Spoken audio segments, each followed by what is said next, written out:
আসসালামু আলাইকুম ভিউয়ার, আহসান বলছি আহসান টেক টিপস থেকে।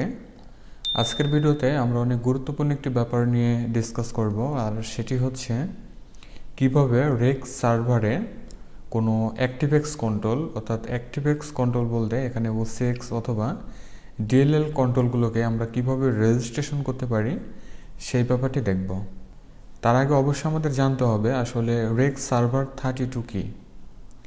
রেক্স সার্ভার 32 হচ্ছে রেজিস্ট্রেশন সার্ভার 32। এটি মূলত একটি কমান্ড লাইন ইউটিলিটি বলা হয় এবং বিভিন্ন ধরনের অ্যাক্টিভএক্স কন্ট্রোল অর্থাৎ হচ্ছে ওসিএক্স যেটিকে বলা হয় ওয়াইল্ডলি কন্ট্রোল এক্সটেনশন এবং হচ্ছে ডিএলএল যেটি হচ্ছে ডাইনামিক লিঙ্ক লাইব্রেরি। অনেক সময় দেখবেন অনেক গেমস অথবা অনেক সফটওয়্যার ওপেন করতে গিয়ে হঠাৎ করে একটি মেসেজ ডিসপ্লে করে, আর সেখানে বলা থাকে ডিএলএল ফাইল ইজ মিসিং। তার মানে হচ্ছে কোনো একটি ডিএলএল ফাইল ওই সফটওয়্যারের মিসিং রয়েছে, আর তার জন্যই ওই প্রোগ্রামটি সঠিকভাবে কাজ করতেছে না। আবার সবার মাঝে একটা প্রবণতা কাজ করে যে কোনো সাইট থেকে অর্থাৎ অনলাইন থেকে যদি আমরা কোনো ওসিএক্স অথবা ডিএলএল ফাইলকে বা অ্যাক্টিভএক্স কন্ট্রোলকে আমরা যদি ডাউনলোড করি এবং সেটিকে যদি সি ড্রাইভে পেস্ট করি তাহলেই হয়তো বা সেটি কাজ করবে, কিন্তু না, তেমনটি না। অবশ্যই ওই অ্যাক্টিভএক্স কন্ট্রোলটিকে আমাদের রেজিস্ট্রেশন করে নিতে হবে, ঠিক আছে। যদিও এটির নেম হচ্ছে রেক্স সার্ভার 32, তারপরেও এটি 32 বিট এবং 64 বিট অপারেটিং সিস্টেমে কিন্তু কাজ করে, ঠিক আছে। আচ্ছা, এখন আমরা শর্টে একটু জানার চেষ্টা করি আসলে ডিএলএল এবং ওসিএক্স আসলে কি। ডিএলএল হচ্ছে ডাইনামিক লিঙ্ক লাইব্রেরি এবং ওসিএক্স হচ্ছে ওএলই অর্থাৎ object linking and embedding control extension. এই দুটো মূলত একই রকম।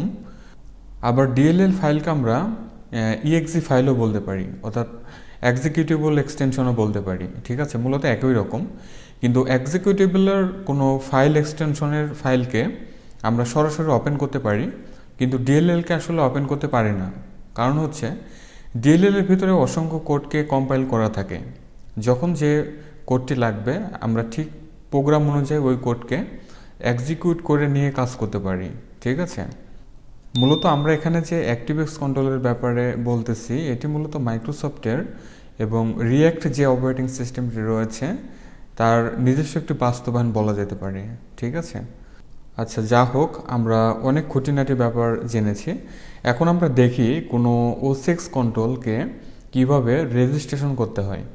তার জন্য যে ওসিএক্স কন্ট্রোল বা অ্যাক্টিভএক্স কন্ট্রোলটি আমাদের প্রোগ্রাম অনুযায়ী দরকার সেটিকে আমরা বিভিন্ন সোর্স থেকে নিয়ে নেব, অর্থাৎ ওই প্রোগ্রামের অফিসিয়াল অনেক সাইট রয়েছে অথবা অনলাইনে অনেকগুলো সাইট পাওয়া যায় ট্রাস্টেড, ঠিক আছে, সেখান থেকে কিন্তু নিতে হবে। তো ধরে নিলাম যে আমার একটা ওসিএক্স ফাইল রয়েছে, তাহলে লক্ষ্য করুন এটি হচ্ছে আমার কিউআর কোডের একটি ওসিএক্স কন্ট্রোল বা অ্যাক্টিভএক্স কন্ট্রোল। এটিকে যখন আমরা সিলেক্ট করব তখন এই পাশে টাইপে দেখাই যাচ্ছে এটি অ্যাক্টিভএক্স কন্ট্রোল কিন্তু দেখা যাচ্ছে, ঠিক আছে। আচ্ছা, তাহলে এখন সর্বপ্রথমে এই ওসিএক্স কন্ট্রোলটিকে আমাদের কপি করে নিতে হবে। তো মাউস রাইট বাটন ক্লিক করে জাস্ট আমরা কপি করি, দেন মিনিমাইজ হয়ে যাচ্ছে। আমরা মিনিমাইজ হওয়ার পরে এখন আমরা চলে যাব এই যে দিস পিসি, এরপরে সি ড্রাইভ, এরপরে উইন্ডোজ, একটু ডান দিকে আসতে হবে আমাদের। দেখুন এখানে সিস্টেম 32 রয়েছে, জাস্ট এখানে আমরা ডাবল ক্লিক করে ওপেন করি এবং যে ওসিএক্স কন্ট্রোলটা আমরা কপি করে নিয়েছি সেটিকে এখানে মাউস রাইট বাটন ক্লিক করে আমরা পেস্ট করব। তো এখানে দেখা যাচ্ছে যে এরর উইথ ফাইল একটি এরর মেসেজ আমাদের দিচ্ছে এবং অ্যাক্সেস ইজ ডিনাইড দেখা যাচ্ছে। তার মানে হলো কোনো থার্ড পার্টি কপিয়ার সফটওয়্যার যদি আমরা ব্যবহার করি প্রথমে সেটিকে আমাদের ডিসেবল করে নিতে হবে। তো আমি ক্যান্সেল করে দিচ্ছি এবং কপিয়ার যে সফটওয়্যারটি আমার রয়েছে সেটিকে আমি ডিসেবল করে নিয়েছি। এখন জাস্ট আগের মতোই মাউস রাইট বাটন ক্লিক করে আমরা পেস্ট করি, তাহলে এই ধরনের একটি মেসেজ দিচ্ছে। জাস্ট এখান থেকে আমরা কন্টিনিউ করি, তাহলে সেটি পেস্ট হলো। এই যে দেখুন QR code AX.OCX ActiveX control, ঠিক আছে। আচ্ছা, এরপরে আমরা ব্যাকে আসব। ব্যাকে আসার পরে আমাদের অপারেটিং সিস্টেম যেহেতু 64 বিটেরও আছে, সো আমরা যেটি করতে পারি এই যে SYS wow64, ঠিক আছে, অর্থাৎ sys wow64 এটির ভিতরে আমাদের প্রবেশ করতে হবে এবং সেম কাজটি করতে হবে। এখানে এসে আমরা পেস্ট করি, কন্টিনিউ করি, তাহলে পেস্ট হলো, ঠিক আছে।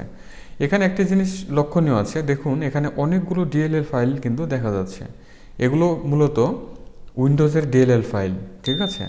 আচ্ছা, তাহলে আমাদের এই ActiveX কন্ট্রোলটি সি ড্রাইভের যে ফোল্ডারে রাখা দরকার সেখানে আমরা পেস্ট করে দিয়েছি। এখন যদি আমরা মনে করি যে এই ActiveX কন্ট্রোলটি আমরা নিয়ে ইউজ করতে পারবো, তাহলে কিন্তু করা যাবে না। এখন আমাদের মেন কাজটি করতে হবে, আর সেটি হচ্ছে রেজিস্ট্রেশন করতে হবে। তো রেজিস্ট্রেশন করার জন্য আমরা এখান থেকে বের হয়ে যাব, দেন আমরা আমাদের সিস্টেমের সার্চে আসব, আমরা টাইপ করতে পারি CMD এবং কমান্ড প্রম্পটের এখানে মাউস রাইট বাটন ক্লিক করে আমরা এই যে রান অ্যাজ অ্যাডমিনিস্ট্রেটর রয়েছে, জাস্ট এখানে ক্লিক করব, ইয়েস করতে হবে। তাহলে কিন্তু command prompt run as administrator মোডে ওপেন হয়ে গিয়েছে। এখন আমাদের এখানে ছোট্ট একটি কোড টাইপ করতে হবে, তো আমি টাইপ করি। প্রথমেই টাইপ করতে হবে, যেহেতু আমরা রেক্স সার্ভারে এটিকে রেজিস্ট্রেশন করব, সো রেক্স সার্ভার 32 লিখতে হবে।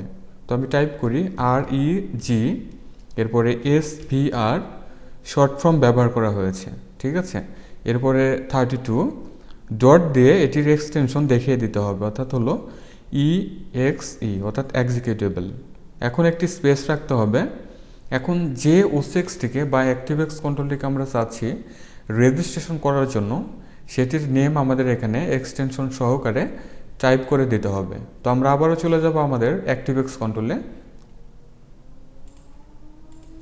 ActiveX কন্ট্রোলটি সিলেক্ট করার পরে আমরা কিবোর্ড থেকে F2 কিটি প্রেস করব, তাহলে রিনেম অপশনটি আমরা পেয়ে যাচ্ছি।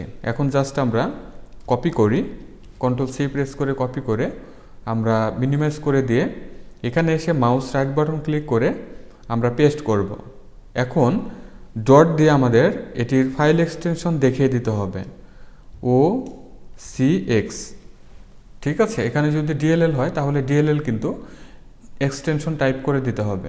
এখন জাস্ট আমরা কিবোর্ড থেকে এন্টার কিটি প্রেস করব, তাহলে লক্ষ্য করুন একটি মেসেজ কিন্তু আমাদের অ্যাপিয়ার করতেছে, রেক্স সার্ভার 32, এখানে DLL register server in 𝐒𝐂𝐃𝐈𝐀 succeeded, আমরা জাস্ট ওকে করি, আমাদের কাজ কিন্তু শেষ। তাহলে ভিউয়ার, এই ছিল আজকের ভিডিও। আজকের ভিডিওতে আমি দেখিয়েছি কিভাবে যে কোনো ActiveX কন্ট্রোলকে আমরা কিভাবে রেজিস্ট্রেশন করতে পারি, অর্থাৎ রেক্স সার্ভারে সেটিকে রেজিস্ট্রেশন করা যায়, তার বিস্তারিত প্রসেস আমি দেখিয়েছি। ভিডিওটি ভালো লাগলে লাইক, কমেন্ট, শেয়ার করবেন। যারা চ্যানেলটিকে এখনও সাবস্ক্রাইব করেন নাই, অবশ্যই সাবস্ক্রাইব করে সাথে থাকবেন। সবাই ভালো থাকুন, সুস্থ থাকুন। Thanks for watching.